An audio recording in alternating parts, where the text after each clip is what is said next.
There'll be some more coming in, but we want to go on and stay on schedule. I think it is an understatement of our Wednesday's program. Very much had a theme, but some of those maybe assumed themes were what factors do affect handle. What affects people going to the racetrack? What affects people not going to the racetrack? But also, I think we're learning, certainly a guy like me who is about as far away from a definition of a math person as you can get, I'm beginning to understand the need for statistics and certainly the need for data, and in my world, the importance of who owns that data, who has control of that data. So we're very, very happy this year to have the University of Louisville as a sponsor, but even more happy to have one of their new professors there. Dr. Steve Vickner is here to talk about factors affecting the handle in thoroughbred and standardbred racing. Dr. Vickner will share his experience. He's an economist, obviously, an associate professor for the Equine Industry Program, College of Business at the University of Louisville. His research focuses on the role of information and technology on economic decision-making and has done this for years. He's done extensive work on studying yearlings and thoroughbreds, and obviously he's going to talk to us today about his work in factors affecting handles in very specific spots, that being woodbine. So with that, Dr. Vickner. Well, thank you for inviting me down to the NHBPA annual conference. I was just looking at the weather on my app on my phone back in Louisville. It's mid-50s, cloudy and rainy, and we're here in Florida. It's mid-70s and sunny. So just a gorgeous backdrop to have such a conference. So very thankful to be down here. Wanted to I'm going to go over a few things today. I don't want this to be a lecture in statistics, so I'm just going to cover some highlights. We've handed out some copies of an analytics brief that Steve and I put together back in the fall on these data. So you've got some information there, and Steve and I are working on a journal article for an academic journal to publish these results. But I just wanted to cover a little bit of my background and also give you a little bit of the background of the University of Louisville, the Equine Industry Program in the College of Business, and what we're doing there. Just FYI, I started on August 1st, 2018. I'm the only faculty member in the program. We're in the market to hire a second faculty member. Our new director, Sean Burns, started on November 1st. So we're in a building phase. We're building capacity. It's been probably a decade or more since our equine industry program was at its peak. With we had Bob Lawrence, Dr. Bob Lawrence as the director, and Dr. Shannon Neighborgs as a professor in the department, and Dr. Richard Thalheimer as a professor in the department. We're trying to get back to those days where the equine industry program is viewed as a thought leader on the academic side and supplies the industry applied research that's relevant to their needs. So we're working on that. That's a work in progress. So a couple things. I wanted to talk about some real opportunities with our program that you may be unaware of, and I wanted to weave that into this presentation.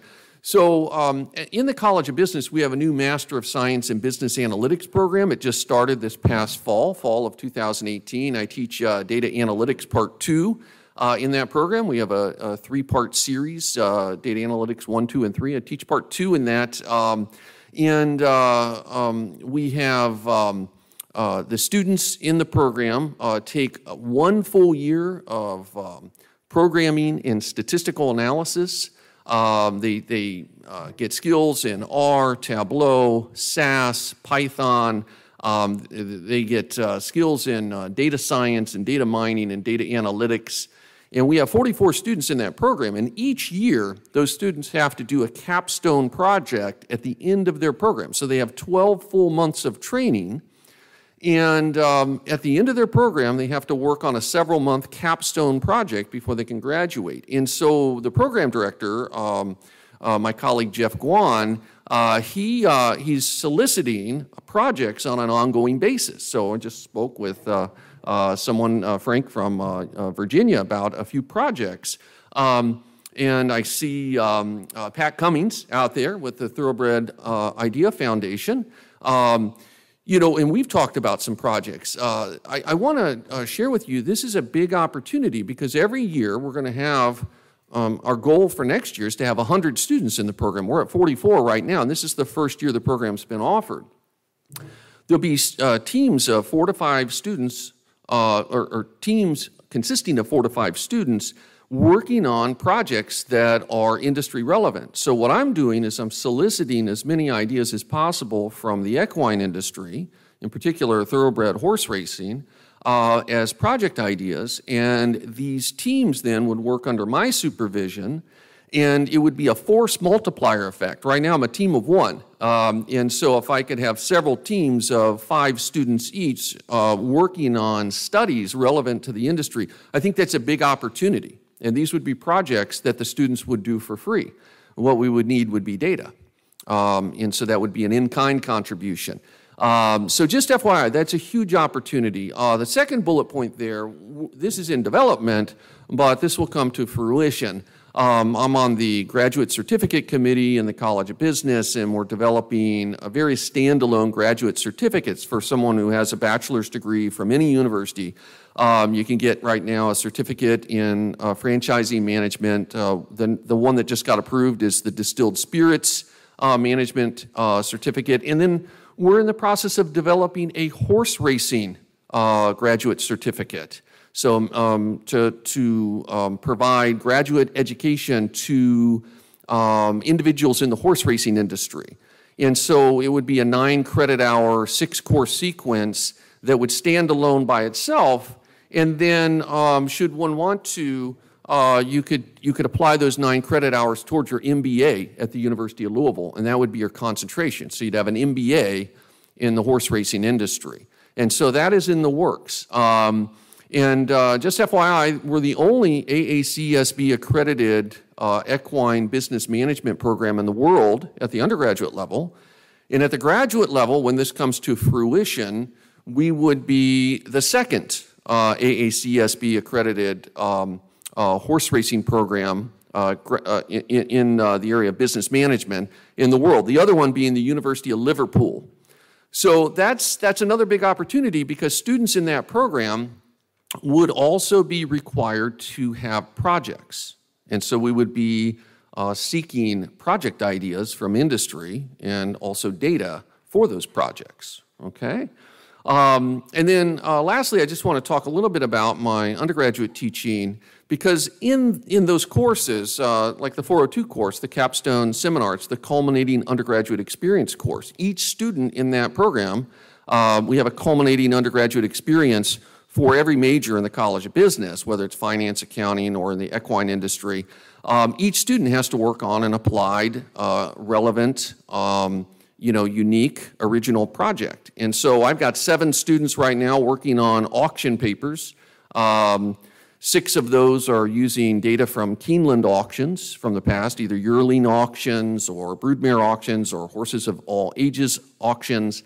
And then I've got 1 student that got a great data set. She's a saddlebred person, and she lives out in Shelby County, and she's got a data set for a saddlebred auction.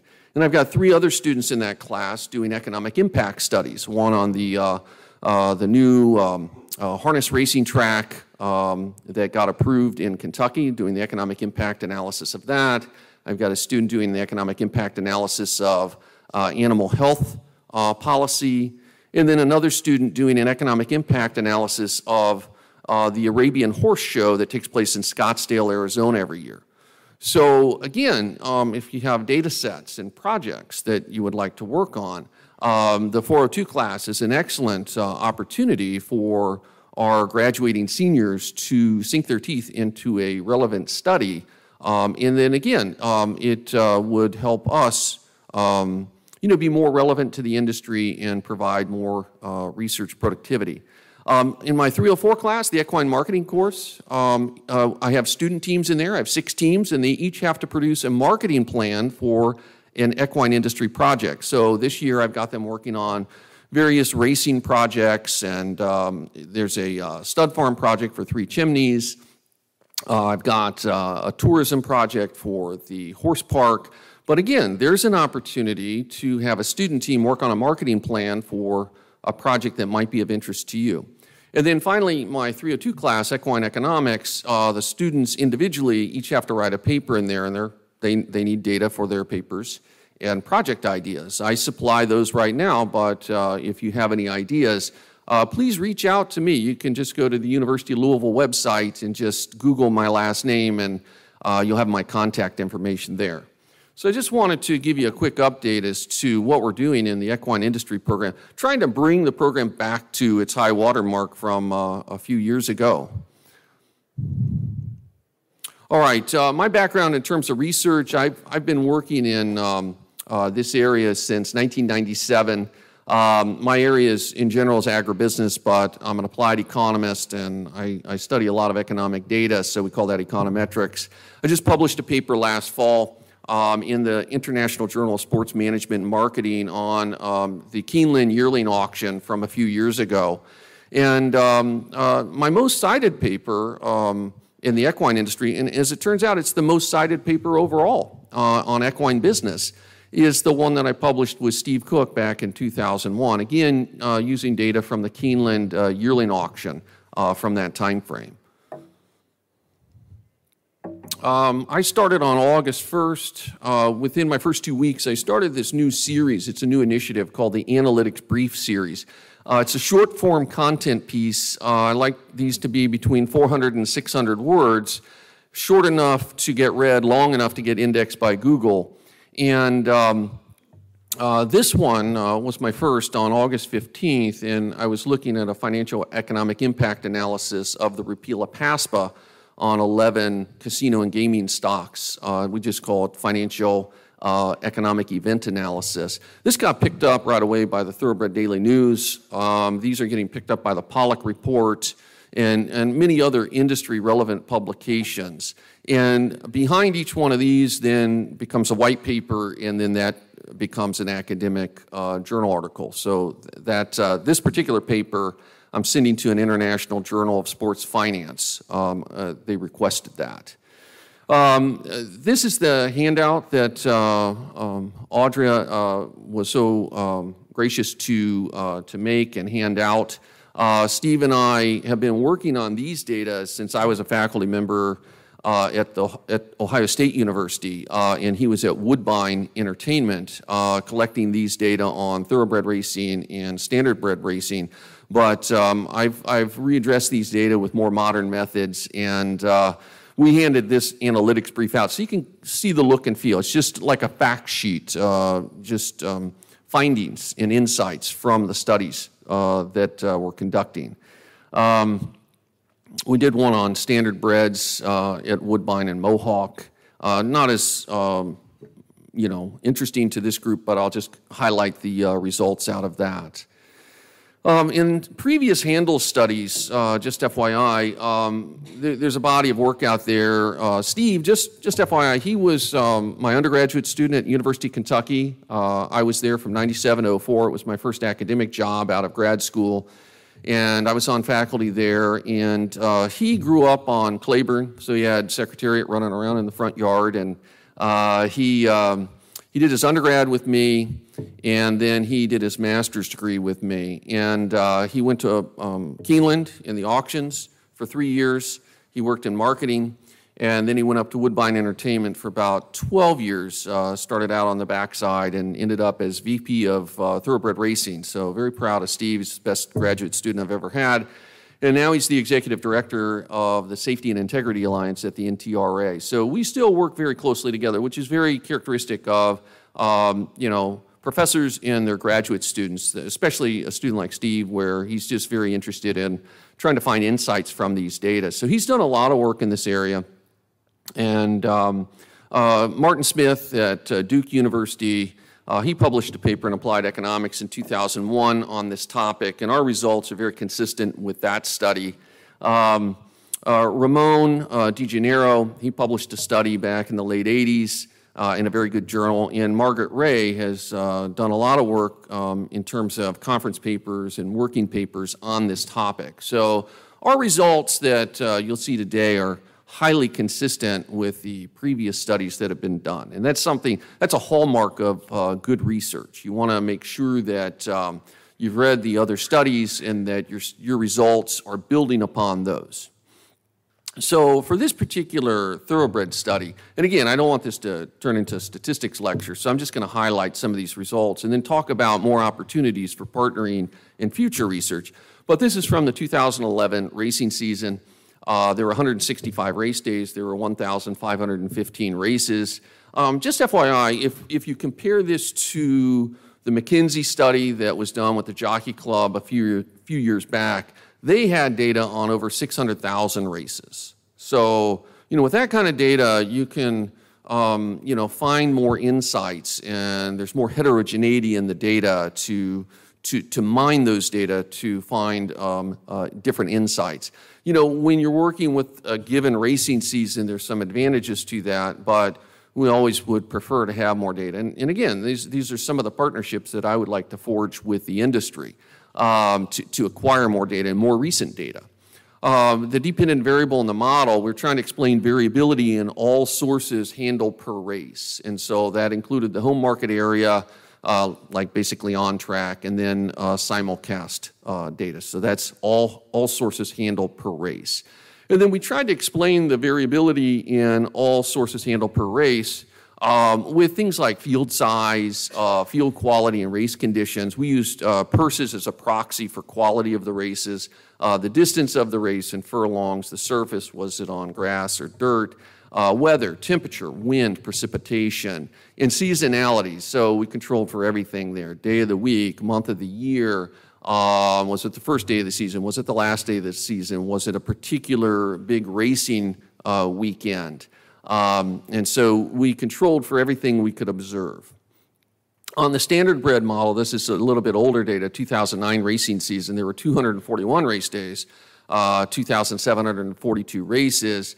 And here we were looking at all sources, single leg handle per race. So very similar, and the explanatory variables were very similar: field size, field quality and race conditions, weather, seasonality. So very similar model. And I'm not going to go into the statistical details, but just I wanted to let you know, on the thoroughbred model, we explained 80% of the variability in per race handle with the model.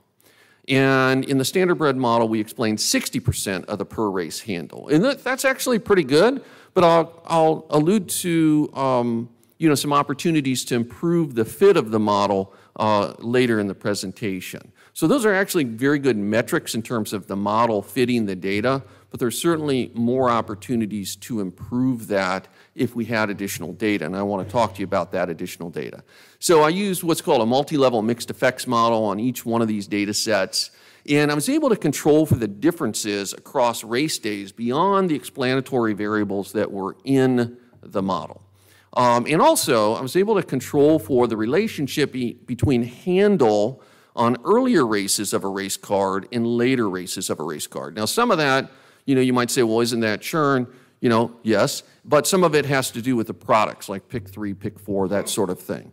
So I was able to control for that. And if you don't, it's what's called omitted variable bias. And so these kind of methods are a step up from the previous approaches in the literature and provide additional insights in terms of getting as much information extracted from those data as possible.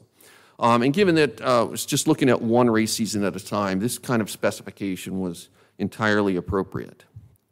So one of the main findings we saw in the thoroughbred model, and this isn't ground shaking result, it's just that as field size increases, your handle per race increases, but at a decreasing rate.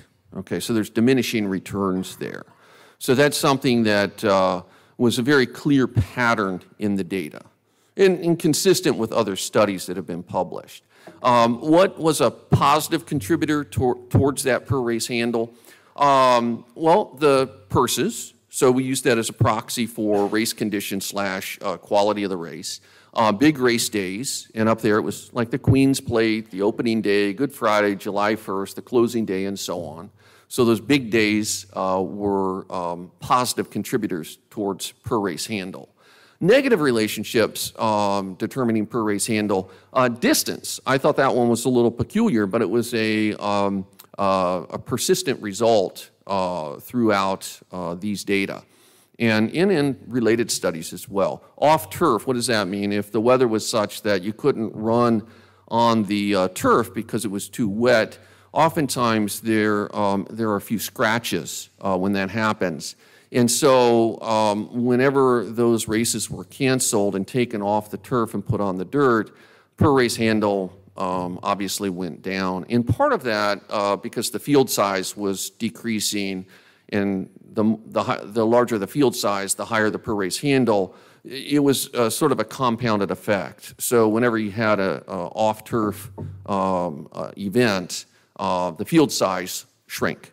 And so there was a negative impact on per race handle. And then restricted races, as it turns out, had a negative impact on per race handle. So 2-year-old races, they had a negative impact on handle. And then the Ontario sired, they call it a Thoroughbred incentive program, TIP.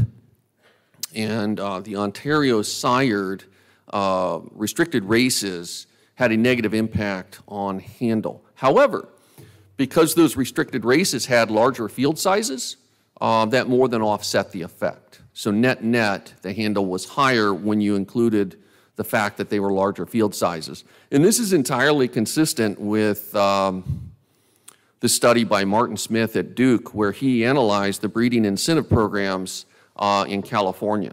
This is exactly the same result that he found. Sorry,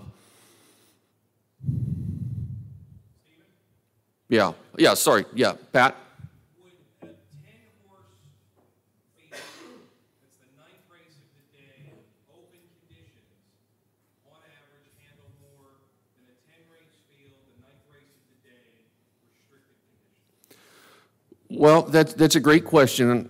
We can look on my laptop right after this session to look at that fact.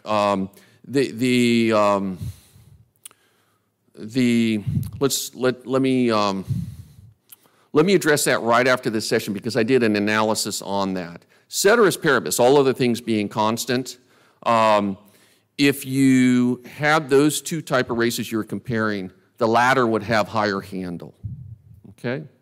Meaning the non-restricted race for Ontario sired would have a higher per race handle, okay?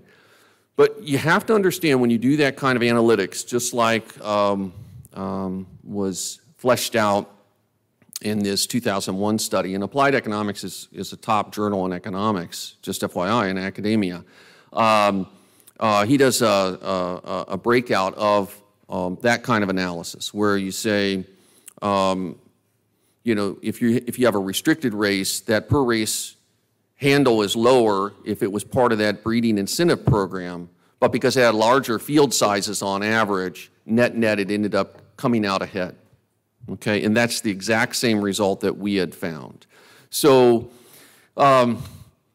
if we looked at the data and we used the model in a predictive analytics way, your example, Pat, would be such that the latter would have higher handle than the former. And let's see, in the standardbred model, like I said, this, I just, for completeness, wanted to just share these results. This was our, this was the third analytics brief last fall, but it's the second one Steve and I did.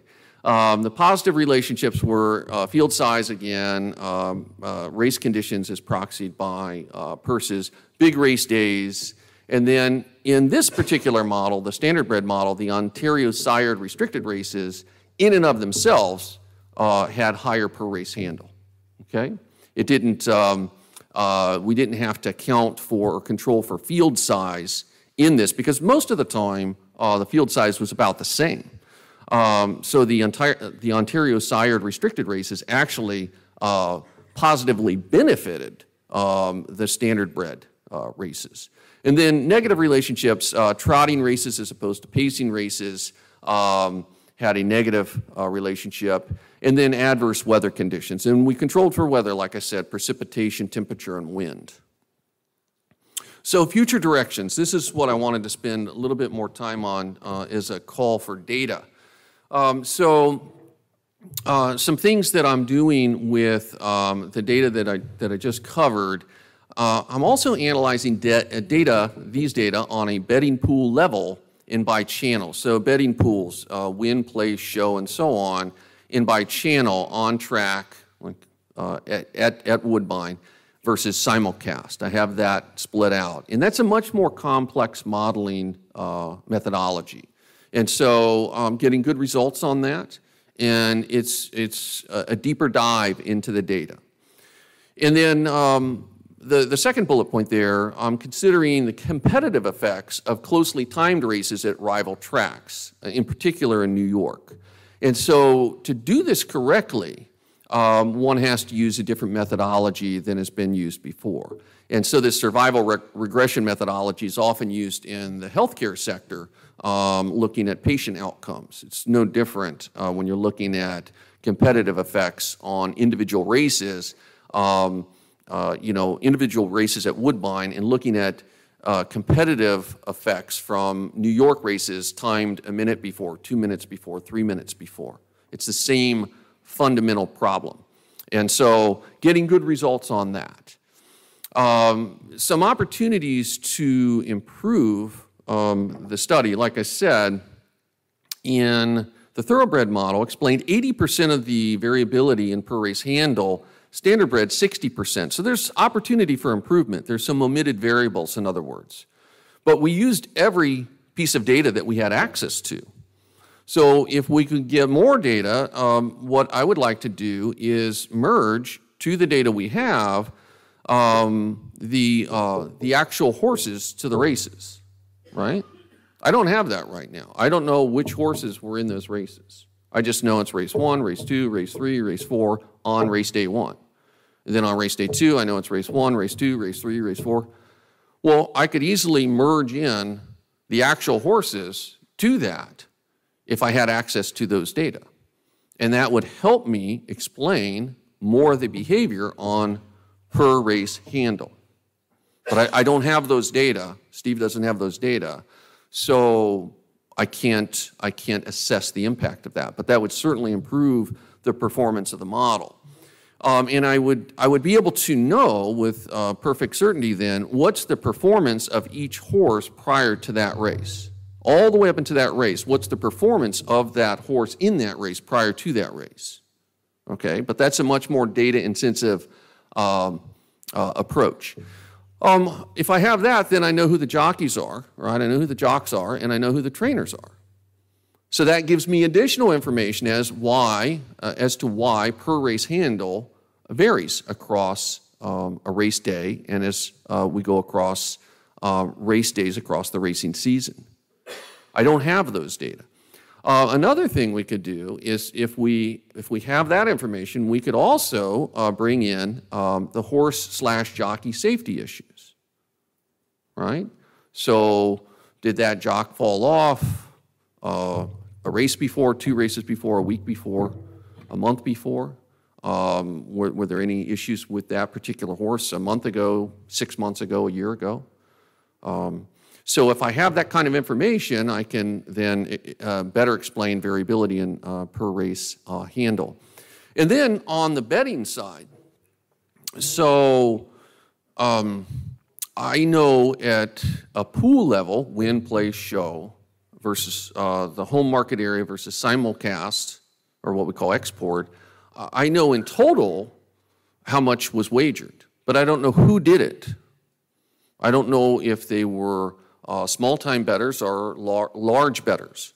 So if I had data on, more data on the betting and the bettors and relating that to the betting pools, I could better explain per race handle. I just don't have that. And what I'm trying to get at is I would have knowledge of the expected profitability of a given bet up to that point that race took place, and even late money if I could get that. And that would allow me to better explain per race handle. But since I don't have those data, they're excluded from the model, right? And so there's opportunities to improve what we're doing. So future studies that I'd like to do, I'd like to do studies similar to these, but for fixed odds betting, and compare those, or do those for fixed odds betting races, and also compare to other wagering products besides the ones that were in our data.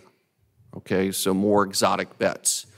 And then this is something that some of the tracks are actually doing, and this is something that I would like to spend some time on. Build an optimal condition book in a big data environment. So trying to determine what's best for, what horses would be best for a particular race, and do that across the race card, across the entire racing season. So there are tracks that are doing that. I'm going to spend a little bit of time on this. I just had a reporter interview me for a piece in the Ocala Star Banner, Carlos Medina. The article came out in late February. I was just finishing this up. This is my next analytics brief, and this may be of interest to you folks. So this will be posted to the university website in the next week or so. Modeling the dynamics of the supply of registered thoroughbred foals in animal health. This is a project that I've been working on for many years. Actually, when I was on faculty at Ohio State, I had a master's student, Kyle Boland, do his master's thesis on a similar issue where he looked at the impact of mare reproductive loss syndrome on the supply of thoroughbred foals, and that animal health event took place in 2001, but more so in 2002. And so it's a historical analysis. But in many livestock industries, whether it be the horse industry, the cattle industry, and so on, there's cycles. We see cycles in the supply of the livestock. And so this model builds upon that methodology. And I've got fantastic results on this. And I'm building on previous research by Dr. Shannon Nayberg and Dr. Richard Tolheimer, who used to be in the department that I work in now, and they published a study back in '97 on this topic, but that was prior to MRLS happening, and the statistical methods have improved since then. So there's an opportunity to take the newer data, take the natural experiment of MRLS, which is embedded in that time series, and build a better mousetrap. And so that's what I've done. And so on this, I can just highlight a few of the results that are consistent with the previous studies. The inflation-adjusted yearling prices from 2 years ago are what drives current foal production now. There's a lag because of the biological constraints in foal production. So what we see is there's a highly statistically significant relationship, positive relationship, between inflation-adjusted yearling prices 2 years ago and foal supply today. If I were building a model on, the vineyard industry, the wine industry, the lag would be 7 years. From the time I put in rootstock until I get production on vines, it would be 7 years. If I were working on beef cattle, it would be a different lag. This is endemic to agriculture, but we also see it in markets like housing as well, that there's a lag between current inflation-adjusted prices in production because of the constraints in production itself. And so therein lies risk, right? It's not, if I were in my classroom on campus, I'd go over to the light switch and I just flip the switch on and off. If I'm running, the Toyota Camry plant over in Georgetown, Kentucky, and I see demand fall for Toyota Camrys, I just flip the switch off, right? I stop production immediately. I cancel orders for inputs. I can respond immediately to changes in demand, i.e. changes in prices. In agriculture, I don't have that. You know, if I see the price of Merlot wine up today, and I want to put in rootstock and get production, I've got to wait 7 years if everything goes well to get those grapes on the vine. And then I've got to make those into wines. There's an aging process there. So it might be a 10-year lag. Well, agriculture is steeped in risk, and the horse industry is part of agriculture, and it's no different. So, like I said, inflation-adjusted yearling prices 2 years ago are the main driver of foal production today. So what have we seen in the Jockey Club Fact Book? Oh, just let me back up. This study, the data ends in 2016. Why? There's a couple-year grace period to register foals, correct?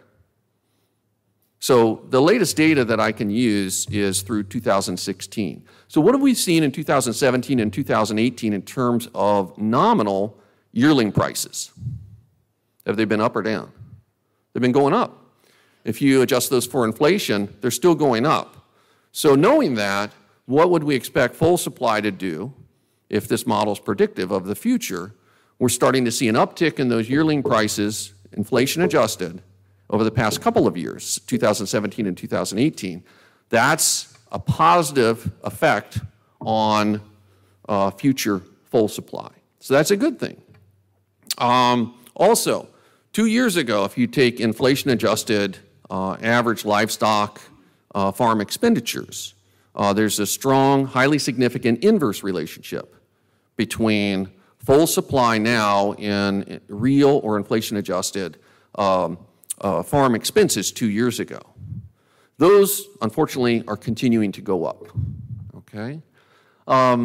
We controlled for MRLS in this study and nailed it. Bob Lawrence and Richard Thalheimer in the day, back in 2001, they did a study for the governor's office in the state of Kentucky, and they provided some preliminary estimates of that economic impact analysis, and this model is spot on in terms of corroborating their results. But I've got a luxury of having, 14, 15 years of historical data after the event to calibrate my model, whereas they did not. So let's talk a little bit about those average yearling prices. What factors affect the average yearling prices? Well, if you look back at Shannon Neighbor's study and Richard Thalheimer's study from '97, as we see growth in real GDP, we see rising real average yearling prices. What have we seen with the growth of real GDP in the last couple of years? Has it been up or down? It's been up. And that's a driving factor creating or causing average yearling prices on an inflation-adjusted basis to go up. What are some other factors that they found in their '97 study that have been corroborated through time? The inflation-adjusted purses. So if you look at inflation-adjusted purses, as those rise, you see average yearling prices on an inflation-adjusted basis rising. What have we seen in the past? Well, it's really from 2017 to 2018. When you look at aggregate purses, what's been the trend there just in that last year, 2017 to 2018? They've gone up. And on an inflation-adjusted basis, they've gone up a small amount, but they've gone up. Again, pushing average yearling prices up. So there's a lot of upward pressure on those average yearling prices. There's other factors that contribute, like the exchange rate. The dollar is about 0.9 euros and has been for the last couple years, and previous couple years before that it's been about 0.7, 0.8. And so if you have favorable exchange rates, that also puts upward pressure on those average yearling prices. The exchange rate has been fairly constant over the last 4 or 5 years from that perspective, so it's been neutralized. Another factor that can push average yearling prices up, the number of races. And unfortunately, the number of races has gone down. It's been ticking downward. So there's some factors that are putting upward pressure on the inflation-adjusted average yearling prices. And don't forget, that is the key or the single biggest driving factor in the supply of registered foals. So as those values go up, the supply of registered foals goes up at an industry level. In my model that I built here, I looked at 36 geographies. I looked at 30 states in the U.S., 5 Canadian provinces, and Puerto Rico. So I built the model for all 36. Then I took out Puerto Rico. Then I took out Canada. And the results across all 3 scenarios are nearly identical. The single biggest factor that's directly related to the supply of registered foals is inflation-adjusted average yearling prices. And those, if they go up, the supply of foals goes up. And we have some underlying factors pushing those up. Real GDP growth is going up. The real average total purses going up. Exchange rates are neutral. The only countervailing factor right now, number of races, has ticked down. Okay, so I don't have a crystal ball. Economics, we like to joke, if you took every economist in the world and you laid us end to end, we would never reach a conclusion. Have you ever heard that one? It's not untrue. But we tend to look at historical data and from that try to find insights, and from those insights try to improve decision making. Let me just take a quick look at the time. Yeah, we still have a few minutes. So this one will be posted to our university website in the next week. And incidentally, I'm the chief guest editor of a special issue of the journal called Sustainability. It's called Sustainability in the Equine Industry. That project will be coming out in the end of October of this year. And I plan to publish this particular paper in that special issue of Sustainability because it really gets at the supply of athletes for the industry, right? Off-track thoroughbred, I've got a model where I looked at the last 16 Olympic Games. There's 18 equestrian medals up for grabs, just FYI. And I built a macroeconomic model to predict various countries' share of those medals. And that's another highly predictive model. So that'll be coming out in the next few weeks. And that's an off-track thoroughbred piece, so not on racing per se. This is something that I think would be very interesting to this group. There is a typo on this. I just met with Craig Fravel over in Lexington, head of the Breeders' Cup, and I'm doing a project for them, as well as Senator Thayer in the Kentucky legislature on the Breeders' Cup. So looking at the economic impact of the Breeders' Cup, that says 2018. It should have said 2011. Craig already has a consulting firm working on the economic impact of the Breeders' Cup that just took place at Churchill Downs in 2018. But historically, the Breeders' Cup has had different consulting firms, and a professor in the economics department at University of Louisville actually has done a few of these. He's now retired. So there's one that had not been done. It was 2011, Churchill Downs, and then the 2015 in Keeneland. I'm doing those two. And so I'll be posting those results to our university webpage when those are done. And hope to be doing studies on the Breeders' Cup races going forward. What is the economic impact of that event? Okay, not what is the economic impact of the horse industry in Kentucky. Those are studies that we plan to do. A colleague of mine at University of Kentucky, Jill Stowe, she basically replaced me when I left University of Kentucky back in 2004. She's their equine economist. We're going to refresh the Kentucky economic impact analysis of the equine industry on the overall state of Kentucky. We're going to refresh that in 2020. But these kind of studies are one-off, just on particular events, like what's the economic impact of just the Breeders' Cup in a particular year. Okay, so doing the one in 2011 for Churchill Downs, 2015 for Keeneland, and then something, I call it the Track Impact Series. This is a new publication for the department. I plan to do this for all thoroughbred, standardbred, and quarter horse racetracks annually. Short fact sheets, very short fact sheets. This is not a year-long study. This is, very quick, very short.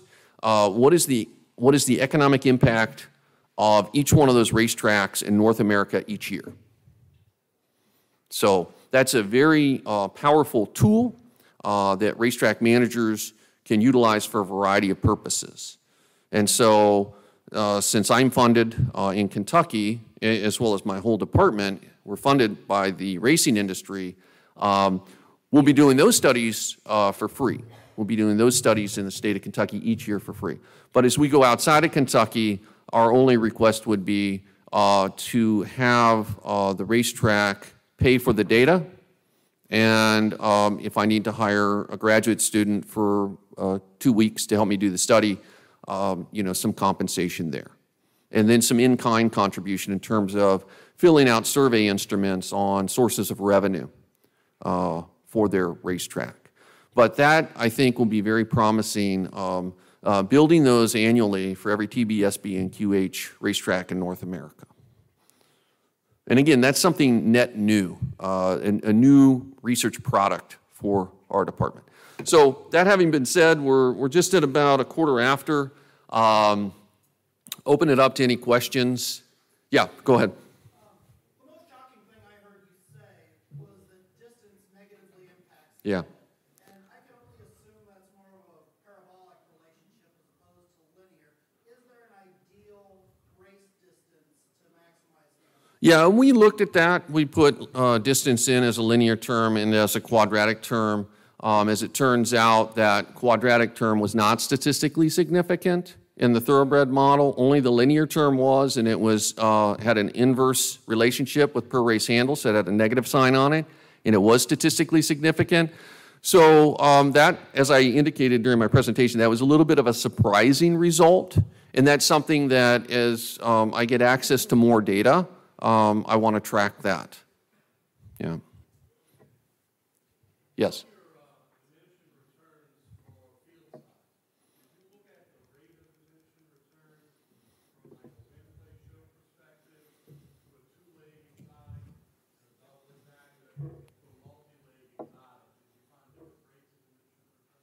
All of those factors you just mentioned are controlled for in the model. So when you look at a result like this, we say ceteris paribus, all other things being held constant. So I can take the model and run different predictive analytics for those scenarios you just described. But this is the result when you just isolate field size on per race handle. Okay, and as I indicated on this slide, that top bullet point, I've got this data by betting pool, so win, play, show, and so on. I think there's 7 betting pools for the thoroughbred data. And then I've got it by channel, so I have it by 2 channels. So I've got 14 pools. And so that's exactly the sort of thing that I'm trying to tease out of the data. It's very difficult to do so. Yeah, but that's a great question. Any other questions? Yes.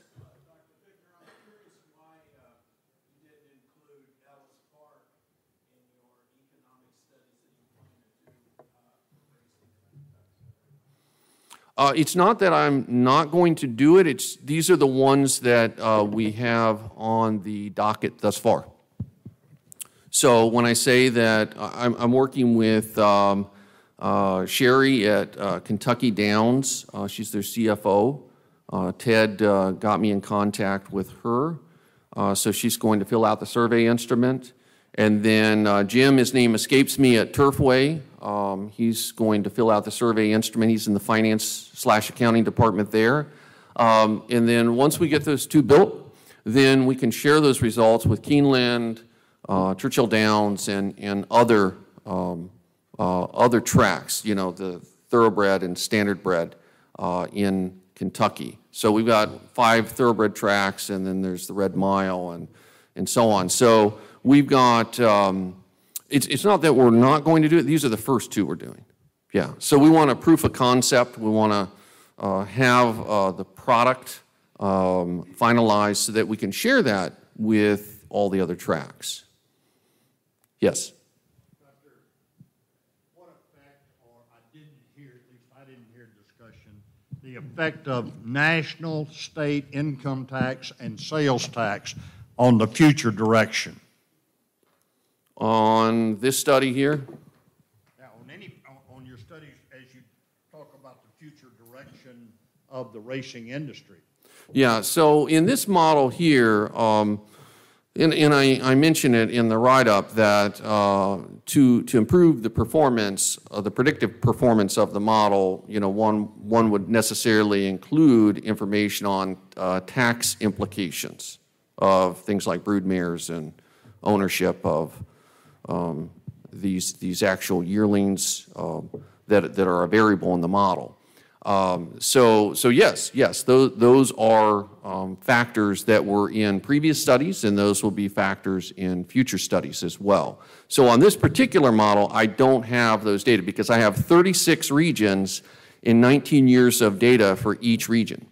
So I'd have to collect essentially region-specific as well as national tax implication data for each of the 36 regions for 19 time periods. So that's a big task.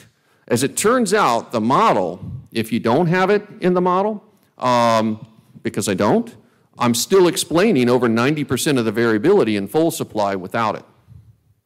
And when you look at the previous study, there was one study done in '97 by Neighborgs and Thalheimer. They were both professors at U of L in the equine industry program, and they published another paper in '99. They controlled for tax impacts, and they had mixed results in terms of statistical significance. They controlled for it, and in some cases it played out, in some cases it didn't, but that's data analytics. So that's something that absolutely is a set of data that I'd like to procure and include in this type of study. And then when you look at these, so I think that, these economic impact models, this is an area called regional economics. You build an economic model of the region, so, the county that track is in and perhaps surrounding counties. And you build that regional economic model with the in-plan software, and then you have a survey instrument that the financial accounting folks at the racetrack will fill out on sources of revenue. That will be included in the model.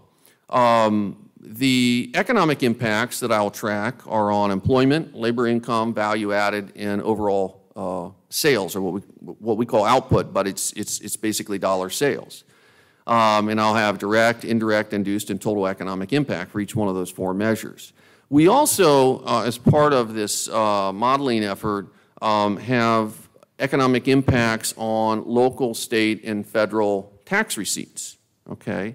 And so I think that will, in part, address some of your question, comment, concern. Stephen, you addressed, yesterday we talked a lot about data, its availability, our suggestion to make the raw data free for public use, non-commercial use, and certainly for academic study. Just to underline your point, what it certainly sounds like you're saying is that you have a team, you have incredibly engaged students, business analytics, grad students who are craving access to numbers, data, information, but to this point, essentially, you don't have a lot of it. Right. So how meaningful and important would it be for not just the university community in Kentucky, but really worldwide, to be able to get access to that free raw data that is, we run more races on this continent than anywhere else in the world.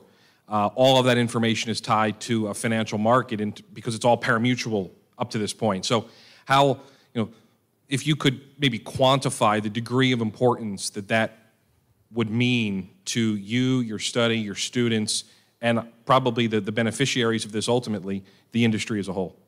Yeah, that's a great question, Pat. And, I brought this slide up early on in the presentation and talked about how each of my classes, to get the students engaged, right? Participatory learning, student engagement, that's top of mind for any professor at any university. But particularly so in a college of business where there's a lot of hands-on learning. And what's key to that is partnering with the different industries, and within those industries, the different companies, to have relevant projects. But I can't think of any department in our college, whether it be management, accounting, finance, our department, economics, and so on, where students could do a study without data. And one of the things that really stunts our growth in higher education, those of us that work in the equine industry, particularly on the business side, in the economic side, like myself at U of L and Jill Stowe at University of Kentucky, and there are others, Cheesem and Wimmer. They're two professors that have worked in this space. Shannon Neighborg, she's at Washington State now. There's a number of us out there that would love to have access to that data because, as I indicated, in all the classes I teach, and so in the MSBA, soon to be in the MBA, and then my 3 undergraduate courses in the EIP, I could use those data not only in lectures and creating homework assignments, but more importantly for student projects that are relevant. The students really want to do applied things. They really want to work on a project that's using real-world data that is impactful. And so having access to those data in courses like these and other courses that other faculty members are teaching at other universities would be huge. And then when you get to the graduate level, many programs require, for example, a master's thesis, or a PhD requires a doctoral dissertation. When you start getting into those spaces, you have to have data. And so the more of that you do, the more access we have to those data, the more we can be productive. Because right now it really stunts our growth. So yeah, if we had access to that, all of these courses would benefit. And Bill Furco, who teaches our equine finance course, he would benefit from that. Terry and Sean, they're teaching, equine management and the legal regulatory course. They would benefit from those data. Jill Stowe and my other colleagues at other universities, the courses that they're teaching, they would benefit from those data. So highly important. And as I said, if you're in a program like where Jill Stowe is at University of Kentucky, they have master's students writing theses, PhD students writing dissertations. They need those data for those projects.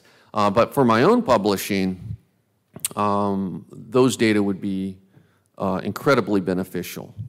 Yeah. Thank you, Dr. Vickner. We got time for one more question. I was wondering, you touched briefly on the word churn in one of the studies that you were doing. I was on a panel in Tucson with several other people, including Marshall Graham, who's an economics professor at Rhodes. And we all kind of came to the same conclusion that the multi-pick-N type bets were having a negative impact on churn. I was wondering if you'd done any work there or if you had done any additional work on Dr. Thalheimer's work on takeout rates. Yeah, I haven't, on the latter point, I haven't had a chance to do any follow-up refreshes on what Thalheimer was doing with takeout rates. And, he had some very interesting research. I think it was misquoted and misunderstood in some respects that, takeout rates are the price of the wager.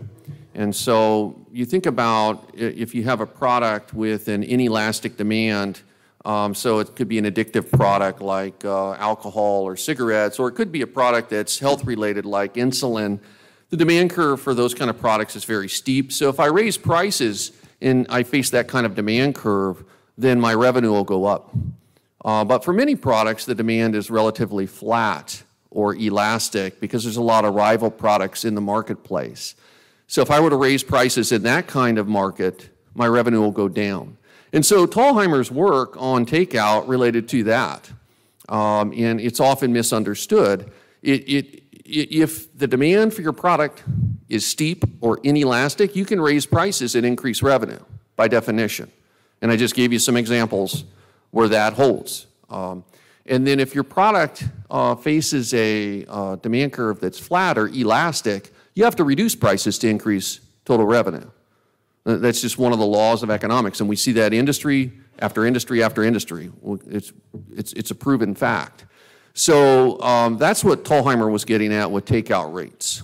So I haven't done any refresh studies on those type of studies in some sense because I haven't had access to certain kinds of data to do so.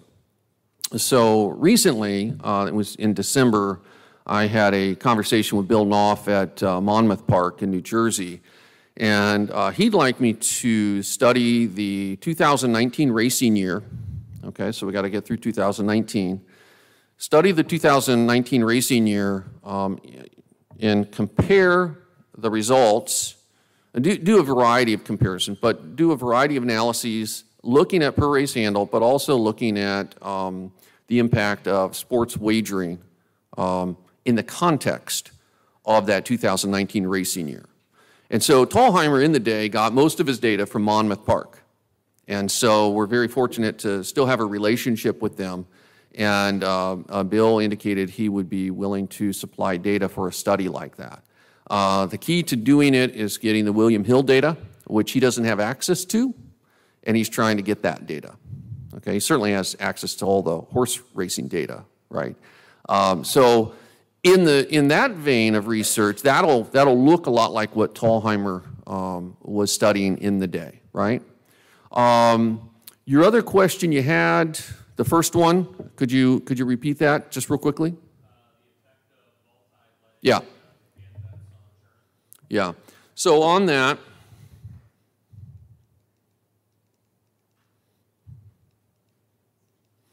I did allude to churn a little bit because in this study, the thoroughbred model, I controlled for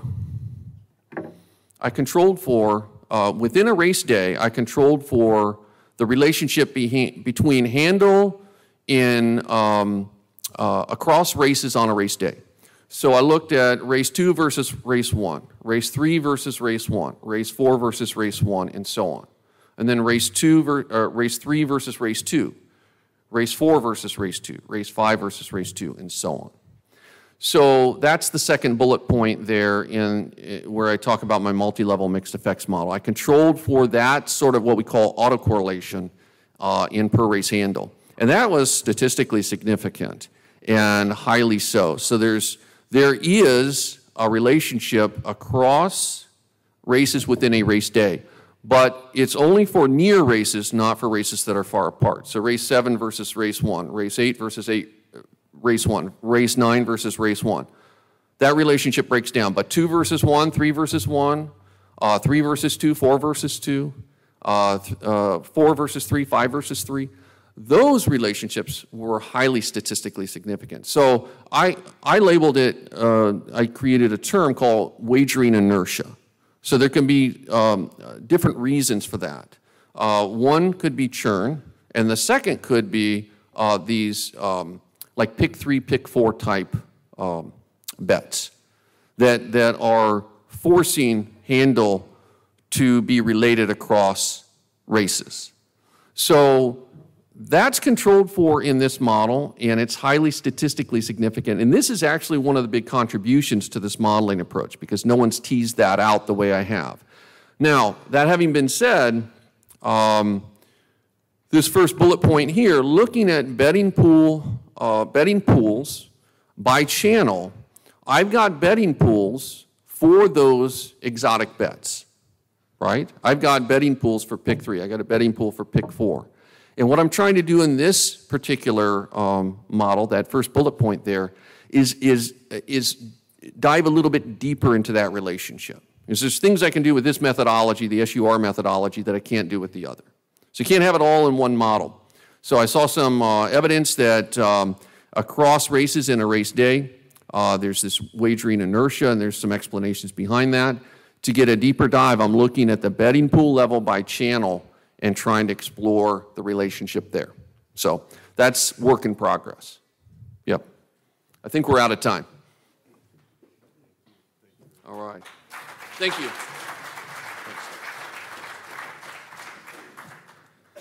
Certainly each affiliate I would really encourage to develop a relationship with Dr. Vickner. I hope all of you heard at one point, his comment is he's there to work for the equine industry as a whole and the racing industry specifically, so his expertise can certainly benefit everyone in this room. And I do know, obviously, the Kentucky Horsemen with President Hiles and Marty Malign, Executive Director, they're very supportive of the program, right down to, media relationships with the university as well. So they're there for us, and I think it's very important that we recognize that and we utilize them and ultimately support us with whatever information that they can give. So thank you very much for being here, Dr. Vickner.